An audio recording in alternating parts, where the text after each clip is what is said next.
જોતાં જ મોઢામાં પાણી આવી જાય એવું સુરતી ચટાકેદાર ઊંધિયું પૂરી પરાઠા કે એકલું પણ તમે ખાઈ શકો. ડિટેલ રેસીપી મેં ટાઇટલ પાસે આપેલી છે.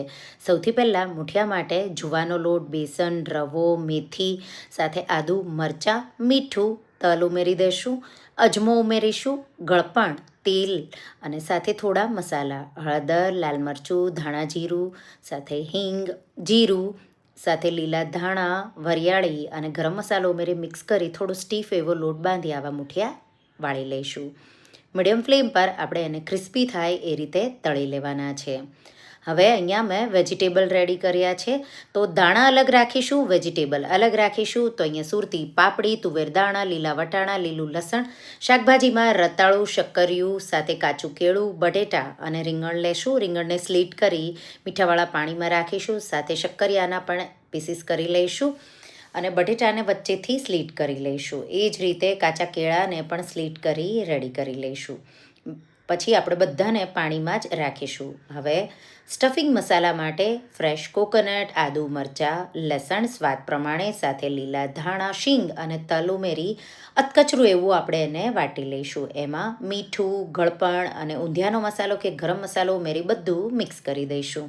આ રીતે હવે રીંગણને સ્ટફ કરી લઈશું, બટેટાને સ્ટફ કરી લઈશું અને કાચા કેળાને સ્ટફ કરી બધા વેજીટેબલ રેડી કરી લઈશું.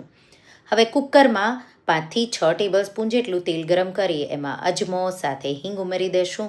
તુવેરના દાણા, પાપડી દાણા, લીલા વટાણા, ચપટી સોડા સાથે એને એકદમ સારી રીતે સાતળી આપણે શક્કરિયું અને રતાળું ઉમેરીશું. વાટેલો મસાલામાંથી થોડો મસાલો ઉમેરી અને એકદમ સારી રીતે સતળાઈ જાય એટલે મીઠું ઉમેરી અને એકદમ સારી રીતે પાછું મેં સાતળ્યું. અડધો કપ જેટલું પાણી ઉમેરી ભરેલા વેજીટેબલ આ રીતે ઉપર જ ગોઠવીશું.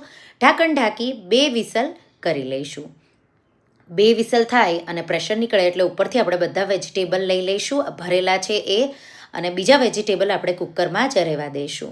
હવે કડાઈમાં તેલ મૂકીશું અને એમાં પાછો આપણે અજમો અને હિંગનો વઘાર કરીશું. થોડા તલ પણ ઉમેરી દઈશું. વાટેલી પેસ્ટ છે એ ઉમેરીશું. મીઠું ઉમેરી અને એકદમ સારી રીતે પેસ્ટને સાતળી લેવાની. લીલું લસણ ઉમેરી થોડું સાતળી લેવાનું. 1 કપ જેટલું પાણી ઉમેરીશું. હવે મૂઠિયા ઉમેરી દઈશું. મૂઠિયાને 1-2 મિનિટ જેવા થવા દેવાના અને પછી કુકરમાં જે વેજીટેબલ છે એ અને આખા વેજીટેબલ આ રીતે ગોઠવીશું એટલે એ તૂટી ન જાય. ઊંધિયાનો મસાલો કે ગરમ મસાલો, પછી આ રીતે લીલા ધાણા, ગળપણ, મીઠું, લીંબુ અને લીલા લસણથી ગાર્નિશ કરી મિક્સ કરો અને ગરમા ગરમ તમે એને સર્વ કરો. એકદમ સરળ રીતે સુરતી ઊંધિયું તમે જો આ રીતે ન ટ્રાય કર્યું હોય તો એકવાર આ રીતે રેસીપી ટ્રાય કરજો. તમે વારંવાર બનાવો એવું ટેસ્ટી છે. Thank you for watching.